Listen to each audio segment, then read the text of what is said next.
আজকে একটা মামলা সিরাজগঞ্জের চিফ জুডিশিয়াল ম্যাজিস্ট্রেটের কোর্টে দায়ের করা হলো। মামলাটির বিষয়বস্তু ছিল গত 25শে আগস্ট রাত 10টায় গাজী টিভিতে আমার বিরুদ্ধে একটা মিথ্যা প্রপাগান্ডা ছড়ানো হয়েছে। আমি একজন ব্যক্তি না, একটা সংগঠনের দায়িত্বশীল, বিশেষ করে সিরাজগঞ্জ সদর এবং কামারখন্দা আসনের বাংলাদেশ জামাত ইসলামী মনোনীত জাতীয় সংসদ সদস্য পদপ্রার্থী।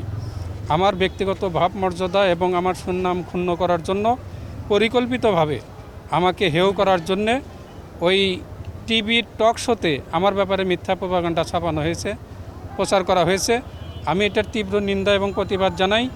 আমি আহ্বান করেছিলাম পরের দিনই বিভিন্ন বিবৃতির মাধ্যমে উনি যেন ওনার বক্তব্যটা প্রত্যাহার করেন, যেহেতু আমি সেই বক্তব্য দেই নাই। উনি এখন পর্যন্ত সেই বক্তব্য প্রত্যাহার না করার কারণে আমি আইনের শরণাপন্ন হয়েছি। নিঃসন্দেহে এটা একটা অপরাধ, এটা ফৌজদারি দণ্ডবিধির মধ্যে পড়ে। সেই ফৌজদারি দণ্ডবিধির আওতায় আমি মামলা করেছি। আশা করি আদালত ন্যায় বিচারের মাধ্যমে আমাকে সুবিচার দেবেন।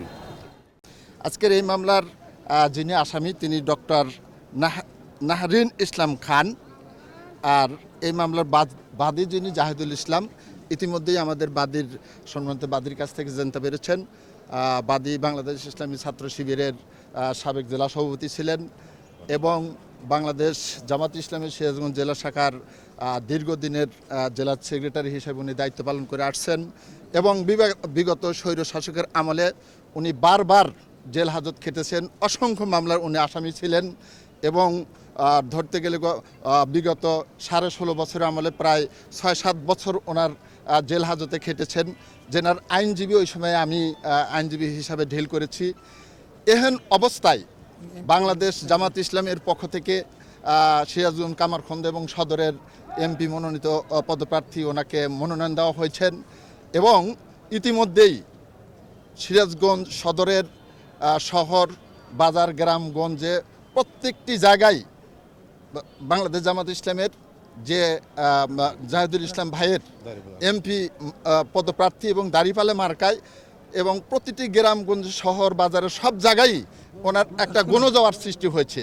মূলত এই গণজোয়ারকে ভিন্ন খাতে নেওয়ার উদ্দেশ্যে আমার মনে হয় যিনি আজকের এই আসামি, এনাকে অবৈধভাবে বাধ্য করে এই টকশোতে পাঠিয়ে দিয়ে আজকে আমাদের যে জেলা সেক্রেটারির বিরুদ্ধে একটা কুরুচি একটা মন্তব্য করেছেন, যেই বক্তব্যটা আমাদের জেলা সেক্রেটারি দেয় নাই এবং দেওয়ার কোনো প্রশ্ন নেই।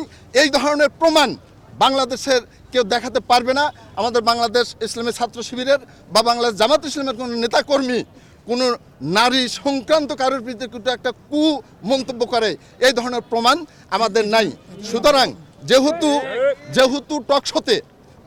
টকশোতে এই একটা মানহানিকর, অপমানজনক যে বিষয়টা আমাদের এই বাদী আমাদের নেতা জেলা সেক্রেটারি এ ধরনের বক্তব্য দেয়নি, কিন্তু উনি সাজিয়ে গুছিয়ে বলেছেন যে 5ই আগস্টের পর নাকি আওয়ামী লীগের নেতারা পালন করেছে এবং সেই তাদের স্ত্রীরা নাকি জামাতের বা নেতৃবৃন্দের নাকি হক।